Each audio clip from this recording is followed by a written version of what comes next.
I wanted to talk about a book, How to Survive the End of the World as We Know It. James Wesley Rawls, not only is he a legend in the prepping community, he wrote a great book. This is a really good book for new preppers, for people who have been prepping for a while and just want some new ideas. I think it's an awesome book. I've read through it. I've given away copies of it. Love the book. Just want to talk through it, what you get in the book, kind of information you might find. As I said, it's good for people interested in learning about prepping, and if you can't get past the cover, How to Survive the End of the World as We Know It, prepping might not be for you, right? Prepping gets a lot of negative press, right? So let's talk through the book, some of the ideas in the book. Certainly can't cover the entire book, so I'd highly recommend it. Highly recommend you pick up the book. It's a good one to get in paperback because it is a good reference material.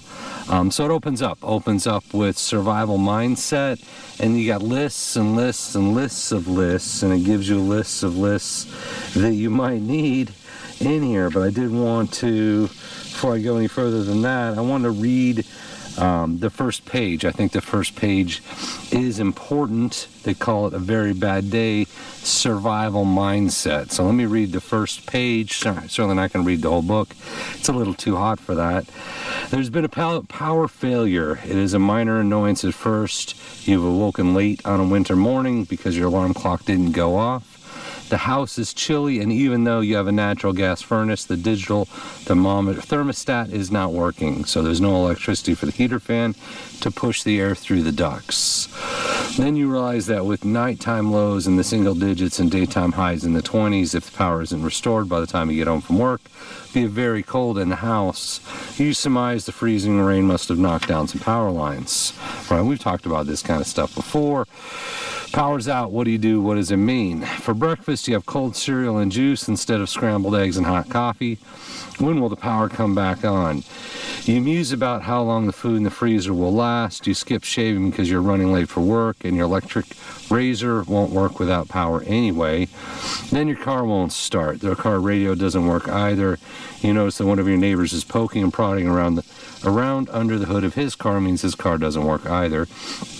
The cold weather must have killed his battery too. You hear what must be a truck backfiring in the distance.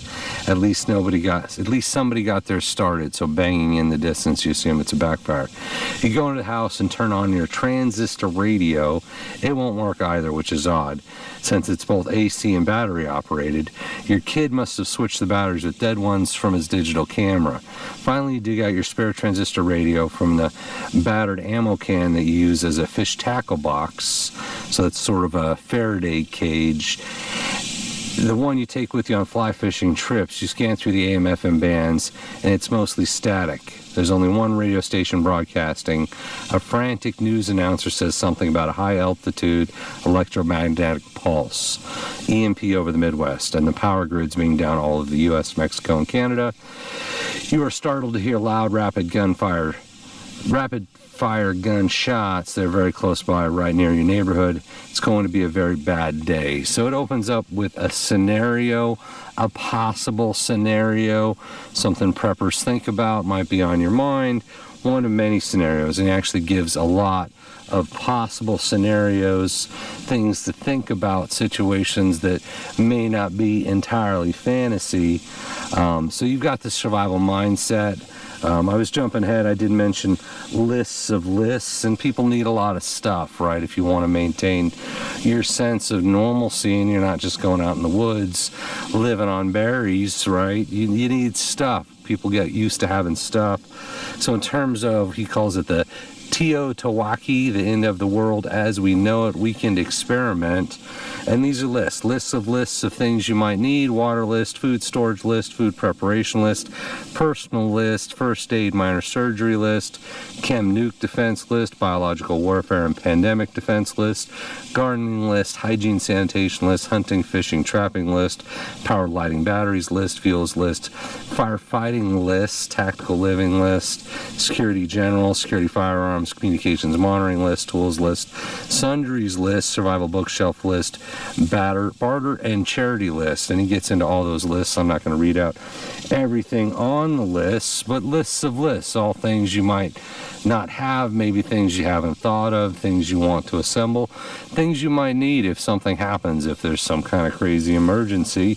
But we are very dependent on stuff as people, as civilization. So he moves on in the book. You've got a section on survival retreat, which is actually something we just talked about in another video, but criteria for picking, if you could pick a survival retreat. Understand the economy is not great right now, so people aren't probably going out buying second homes and cabins, but maybe at the time the book was written, which was a little while back, or maybe you have the resources, right? Not everyone has the same means, but survival retreat, if you could get a survival retreat, criteria for picking one, things like long growing season, geographic location, agriculture, natural disasters, local sources of wood and coal, and defendable terrain, or just a few things. He's got a whole chapter on it, things to think about if you were to relocate and you wanted to focus on a more survivable, sustainable location. He's got you covered.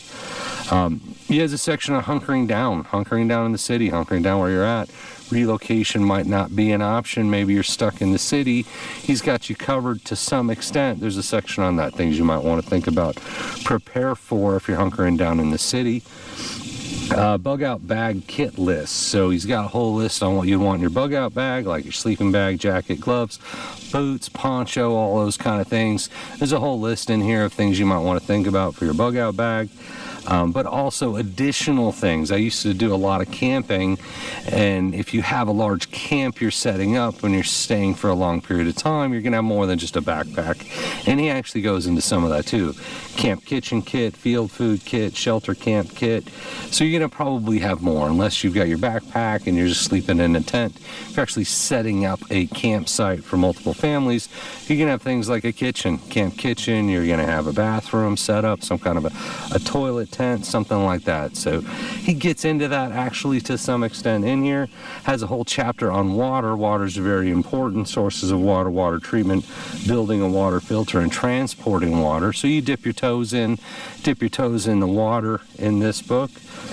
Chapter on food storage. So he talks about the top 10 essential foods to store. Things like multivitamins, food supplements, food storage, short-term emergency foods, and then grid down cooking. So there's a whole chapter on food, certainly worth checking out.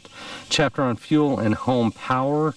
You have things like the fragility of the U.S. power grid, and we've made some videos on that. There's a lot of old equipment that we depend on to deliver power around the U.S. Now, if you dig in on it, the mainland U.S. is split into 3 grids. Technically, you have Texas East and West, but it's not to say we can't have power outages, grid downs, tax on the grid, and all those other things. So he has a chapter on it. Fragility of the U.S. power grid, stocking up on batteries, solar battery chargers, module solar power systems, wind power, candles, lights, that kind of stuff. So a lot of good information to think about on how to maintain normalcy in, say, a long-term blackout.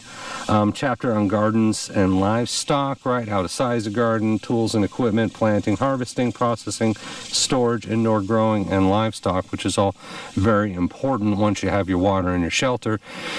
You're going to need food. We all need food. So having some skills to grow and acquire food, I think, are very important beyond just going down to Walmart.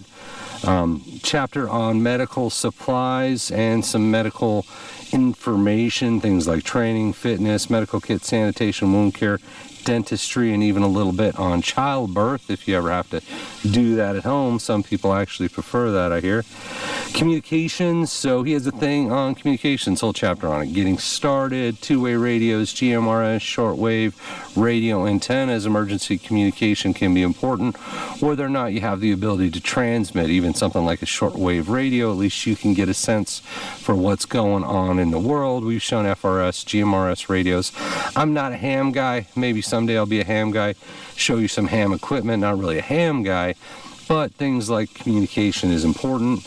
Home security, self-defense, he gets into that. Fortification, safe rooms, alarms, cameras, insurance, and of course OPSEC. OPSEC is important, right? Not so good for YouTubers, but OPSEC is important. He has a chapter on firearms for self-sufficiency, self-defense. Not going to get into that too much, but talks about things like hunting and some of the options that are out there for various scenarios. Talks about bug-out vehicles. I think he calls them GOOD vehicles, get out of Dodge. I would call that more bug out, but it's in the book, a whole section on what you might look at in terms of building, acquiring a good vehicle, or at least evaluating your vehicle, whether it's a good vehicle, a get out of Dodge vehicle. And then it has a check-in section on investing in barter, which we're working on a barter video. So we've got a section on investing in barter that is interesting, and I think it is important to understand those topics. So a lot in here. It's a great book, a lot of information. So something we've talked about before in some of these books, it covers a lot. It's a mile wide, and I would say more than an inch deep. There's a lot of good information in here. But you probably want, say, a medical book. You might want a first aid book to go along with this. It has a chapter on first aid. There's books that are entire books and libraries on first aid. So I think this is a good place to start. I think it has a lot of good information. It doesn't cover everything about everything, because you can't, but it covers a lot. So hope that helps out. Check out the book. And as always, thank you for watching, and we appreciate you.